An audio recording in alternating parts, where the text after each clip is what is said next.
சாதிவாரி கணக்கெடுப்பு எடுத்துட்டாங்க, கர்நாடகா எடுத்துட்டாங்க, ஆந்திரா எடுக்கிறாங்க, தெலுங்கானா எடுக்கிறாங்க, இவங்கெல்லாம் எடுக்கிறாங்க. இதுக்கான அனுமதி இருக்குது, அதிகாரம் இருக்குது. ஆனால் தமிழக அரசு ஏன் இதை காலதாமதம் செய்யுது? நான் அப்படி ஒரு வேலை சாதிவாரி கணக்கெடுப்பு எடுத்து அவங்க கொடுக்கலன்னா நான் என்னுடைய தலைமையில மிகப்பெரிய போராட்டம் நடத்துவேன் அனைத்து சமுதாயத்துக்காக அப்படின்னு குரல் கொடுக்குறாரு. சட்டமன்றத்தில் ஒரு பேச்சு, வெளியே இன்னைக்கு ஒரு பேச்சு. இது ஏன் அப்படின்றது நாம புரிஞ்சுக்கணும். அனைவருக்கும் வணக்கம். நீங்க எதை பத்தி பார்க்க போறோம் அப்படின்னு பாத்தீங்கன்னா, அண்ணா வேல்முருகன் தமிழக வாழ் உரிமை கட்சி தலைவர் அண்ணன் வேல்முருகன் அவர் பாத்தீங்கன்னா இன்னைக்கு ஒரு பிரஸ் மீட் சந்திப்புல ஒரு அறிக்கையை விட்டுருக்கிறாரு. என்ன அப்படின்னு பாத்தீங்கன்னா, தமிழ்நாட்டில் சாதிவாரி கணக்கெடுப்பு நடத்தி அனைத்து சமுதாயத்திற்கும் உரிய பிரதித்துவம் இடஒதுக்கீடை பெற்றுக் கொடுக்க வேண்டும்.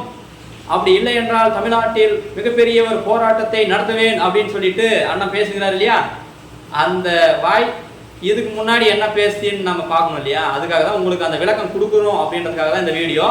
அதாவது சட்டமன்ற தேர்தல், அதாவது கடந்த 2021 சட்டமன்ற தேர்தலில் வன்னியர்களுக்கு இடஒதுக்கீடு நான் 15% இடஒதுக்கீடாக வாங்கி தருவேன், இவங்க 10% இடஒதுக்கீடு இது குறைவு அப்படின்னு சொன்னார் இல்லையா. அதுக்கப்புறம் வாங்கி கொடுத்தாரா? அப்படி அதான் இது இந்த வாய் அடுத்து இன்னொரு விஷயம் சொல்ற பாருங்க. அதாவது சாதிவாரி கணக்கெடுப்பு நடத்தணும் அப்படின்னு சொல்லிட்டு நான் போராட்டம் நடத்துவேன் அப்படின்னு சொன்னார் இல்லையா. சட்டமன்றத்தில் இதுக்கு முன்னாடி நடந்த கூட்டத்தொடரில் பாட்டாளி மக்கள் கட்சியின் கௌரவ தலைவர் தியாகச்செம்மல் ஜி.கே. மணி ஐயா அவர்கள் ஒரு பொருள் எழுப்புறாரு. வன்னியர்களுக்கு இடஒதுக்கீடு கொடுக்கணும், அதாவது சாதிவாரி கணக்கெடுப்பு தமிழக அரசு எடுத்து உரிய பிரதிநிதித்துவத்தை கொடுக்கணும் அப்படின்னு சொல்லிட்டு அவர் பொருள் எழுப்புறாரு. அப்படி எழுப்பும்போது திமுக அரசு என்ன சொல்லுது அப்படின்னு பாத்தீங்கன்னா, சாதிவாரி கணக்கெடுப்பு எடுக்கிறதுக்கு எங்களுக்கு அதுக்கான அனுமதி இல்லை, அதிகாரம் இல்லை, மத்திய அரசு தான் நடத்தணும்னு சொல்லி கை காமிச்சிடுறாங்க. அடுத்தவங்க என்ன பண்றாங்கன்னா ஒரு தீர்மானம் கொண்டு வராங்க. அதாவது சாதிவாரி கணக்கெடுப்பு நடத்தணும், மத்திய அரசு நடத்தணும் அப்படின்னு சொல்லிட்டு ஒரு தீர்மானத்தை கொண்டு வராங்க. அண்ணவாய், அதாவது வேல்முருகன் அண்ணவாய் இருக்கு இல்லையா, இப்போ மாநில அரசு நடத்தணும்னு சொல்லிச்சு இல்லையா. அந்த வாய் இதுக்கு முன்னாடி அந்த சட்டமன்ற கூட்டத்தொடரில் என்ன சொல்லிச்சுன்னா, அவங்க ஒரு தீர்மானம் கொண்டு வராங்க, மத்திய அரசு சாதிவாரி கணக்கெடுப்பு நடத்தணும்னு. அந்த தீர்மானத்தை முன்மொழிந்தவர் தான் அண்ணன் வேல்முருகன் அண்ணவாய். அதாவது மத்திய அரசு சாதிவாரி கணக்கெடுப்பு நடத்தணும், மாநில அரசு நடத்துறதுக்கு அதிகாரம் இல்லைன்னு சொன்ன திமுக அரசு அந்த தீர்மானத்தை வழிமொழிந்தவர் தான் அண்ணன் வேல்முருகன் வாய். அந்த வாய் இப்போ இன்னைக்கு இந்த பத்திரிகையாளர் சந்திப்புல என்ன சொல்லுது? தமிழ்நாட்டில், அதாவது பீகார் சாதிவாரி கணக்கெடுப்பு எடுத்துட்டாங்க, கர்நாடகா எடுத்துட்டாங்க, ஆந்திரா எடுக்கிறாங்க, தெலுங்கானா எடுக்கிறாங்க, இவங்கெல்லாம் எடுக்கிறாங்க. இதுக்கான அனுமதி இருக்குது, அதிகாரம் இருக்குது. ஆனால் தமிழக அரசு ஏன் இதை காலதாமதம் செய்யுது? நான் அப்படி ஒரு வேலை சாதிவாரி கணக்கெடுப்பு எடுத்து அவங்க கொடுக்கலன்னா நான் என்னுடைய தலைமையில மிகப்பெரிய போராட்டம் நடத்துவேன் அனைத்து சமுதாயத்துக்காக அப்படின்னு குரல் கொடுக்குறாரு. சட்டமன்றத்தில் ஒரு பேச்சு, வெளியே இன்னைக்கு ஒரு பேச்சு. இது ஏன் அப்படின்றது நாம புரிஞ்சுக்கணுமா இல்லையா? இதுக்கு ஒரு முக்கிய காரணம் இருக்கு. பாட்டாளி மக்கள் கட்சி தொடர்ச்சியா சாதிவாரி கணக்கெடுப்பு மாநில அரசு நடத்துறதுக்கான அதிகாரம் இருக்குது, நடத்துங்க அப்படின்னு சொல்லி கேட்குது. அதே மாதிரி பாட்டாளி மக்கள் கட்சி தொடர்ச்சியா வன்னியர்களுக்கு அவர்கள் ரொம்ப பின்தங்கி இருக்கிறாங்க, கல்வியிலையும் வேலை வாய்ப்பு பொருளாதாரத்திலே பின்தங்கி இருக்கிறாங்க, அவங்க மேல வரணும், அதனால அவங்க அதாவது ஏற்கனவே கொடுத்த அந்த 10% இடஒதுக்கீடு நடைமுறைப்படுத்தணும். நடைமுறைப்படுத்தணும் என்ன பண்ணணும்? கோர்ட்டு சொன்ன என்ன தகவல் கொடுத்தாங்க? அதாவது 3 மாசத்துக்குள்ள வன்னியர்களோட நிலை என்ன, அவங்களோட பொருளாதாரத்துல, கல்வியில, வேலை வாய்ப்புல என்னென்ன பொறுப்புல இருக்கிறாங்க, எவ்வளவு பயனடைஞ்சிருக்கிறாங்க அப்படின்ற தகவலை 3 மாசத்துல எங்களுக்கு கொடுத்து அரசு இதை நடைமுறைப்படுத்தலாம்னு சொல்லிச்சா இல்லையா? அப்படி சொன்னதே இவங்க தொடர்ச்சியா பாட்டாளி மக்கள் கட்சி அது கோரிக்கை வச்சுட்டே வராங்க, அழுத்தம் கொடுத்துட்டே வராங்க. ஆனா அது 3 மாசத்துல கொண்டு வந்தாங்களா? கொண்டு வரல. அடுத்து என்ன பண்ணாங்க? அவங்க கொடுக்கறதுக்கு திமுக அரசு கொடுக்கறதுக்கு விருப்பம் இல்லை. அது உடனே அவங்க என்ன பண்ணாங்க? 3 மாசத்தையே 6 மாசமா பண்ணாங்க, அடுத்து 3 மாசம் பண்ணாங்க, அடுத்து இப்போ 1 வருஷமா கொடுத்துருக்காங்க இல்லையா? இப்போ இதே இவங்க இப்படி தொடர்ச்சியா கேட்டு வராங்களே அப்படின்றதுக்காக அண்ணன் வேல்முருகனை இந்த மாதிரி பேச வச்சிருக்கிறாங்க. ஆனா அண்ணன் வேல்முருகன் என்ன பண்றாரு? எந்த இடத்துலயாவது ஒரு இடத்துலயாவது வன்னியர்களுக்கு 10% இடஒதுக்கீடு கொடுக்கணும், அவங்க அப்படி கொடுக்கலன்னா நான் என் தலைமையில மிகப்பெரிய போராட்டம் நடத்துவேன் அப்படின்னு என்னைக்கா சொல்லியிருக்கிறாரா? இல்ல. ஆனால் அவர் இப்போ எதுக்காக பேசுறாருன்னா, என்னோட இருப்பை காட்டிக்கணும், நானும் இருக்கேன்பா, நானும் கட்சியில் இருக்கிறேன்பா அப்படின்னு காட்டிக்கணும். இன்னொன்று என்னன்னா, நான் இப்படி பேசினா தான்ப்பா எனக்கு சாப்பாடு போடுவாங்க. சாப்பாடுனா என்ன? 2 எம்எல்ஏ கொடுப்பாங்கப்பா. போன முறை 1 தான் கொடுத்தாங்க எனக்கு. என் கட்சிக்காரங்குள்ள ஏன்பா தலைவனும் நீயே, எம்எல்ஏவும் நீயே, எங்களுக்குலாம் ஒன்றுமே இல்லையா அப்படின்னு கேட்குறாங்க.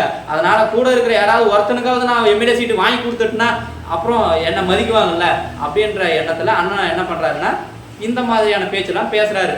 அதாவது பாட்டாளி மக்கள் கட்சி முன்னெடுக்கும் அந்த செயல்பாட்டை நீர்த்து போக வைக்கணும் அப்படின்றதுக்காக தான் இந்த மாதிரியான திமுக அஜெண்டாவே இவர் செயல்படுத்துறாரு. இவரு அதை எக்ஸிக்யூட் பண்றாரு. அவ்வளவுதான் இவரோட வேலை. இவருக்கு வந்து வன்னியர்களுக்கு இடஒதுக்கீடு வாங்கி கொடுக்கணும் அப்படின்ற அக்கறையா கிடையாது. சமூக நீதி, சாதிவாரி கணக்கெடுப்பு எடுத்து அனைத்து சமுதாயத்துக்கும் பிரதிநிதித்துவம் கிடைக்கணும் அப்படின்னு இவர் போராட போறாருன்னு நினைக்கிறீங்களா? கிடையாது. நானும் போராடணும்ப்பா, வன்னியர்களுக்கு இடஒதுக்கீடு கேட்டு நானும் போராடணும்ப்பா, எல்லா சமுதாயத்துக்கும் சாதிவாரி கணக்கெடுப்பு எடுக்கணும்னு சொல்லிட்டு நானும் போராடணும்ப்பா, அதாவது சட்டமன்றத்தை நான் கேட்டேன்ப்பா, நீங்க எதுவும் இல்லைன்னு சொல்லிடக்கூடாது.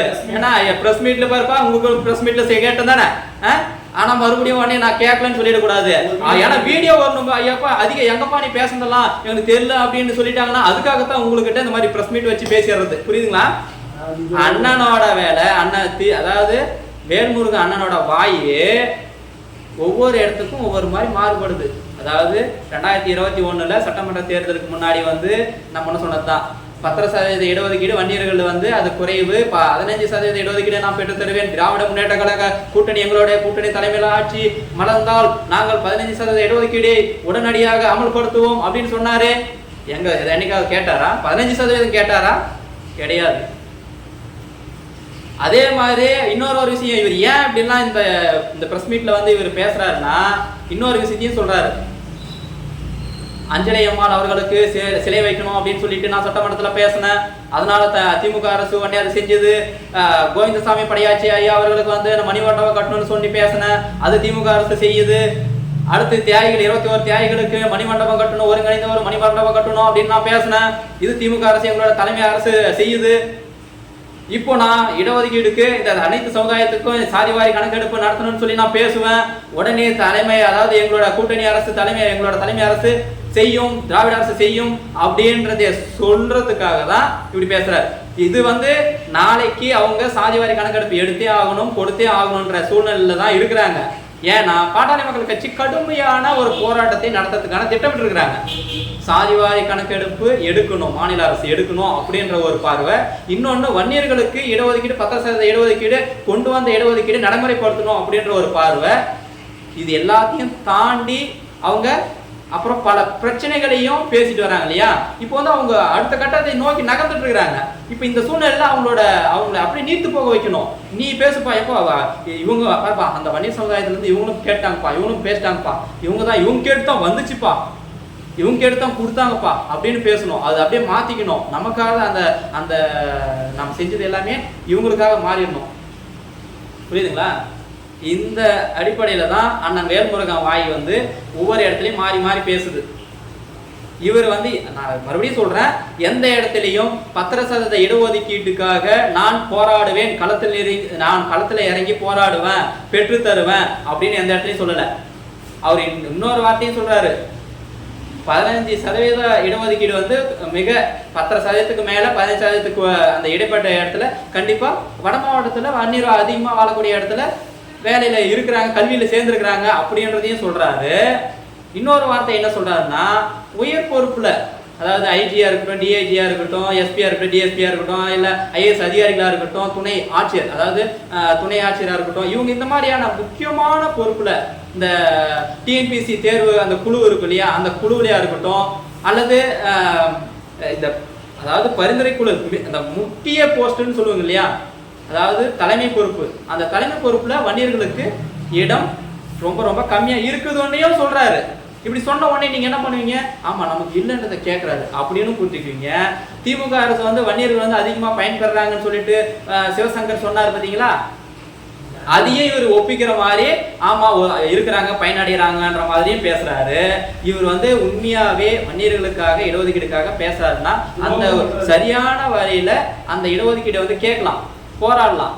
ஆனா அந்த இதெல்லாம் கிடையாது. எந்த சூழ்நிலையும் வன்னியர்களுக்காக இடஒதுக்கீடுக்காக அவர் பேச மாட்டாரு. அவரோட என்ன நினைக்கிறாருன்னா, எல்லா சமுதாயத்துக்காகவும் நான் குரல் கொடுக்குறேன் அப்படின்ற மாதிரி கொண்டு போயிட்டு திமுக அரசு சொல்ற அவங்களோட வேலையை இவர் செய்யறாரு. 2 சீட்டுக்காக தான் செய்யறாரு. அவ்வளவுதான் இவரோட வேலையே, அவ்வளவுதான்.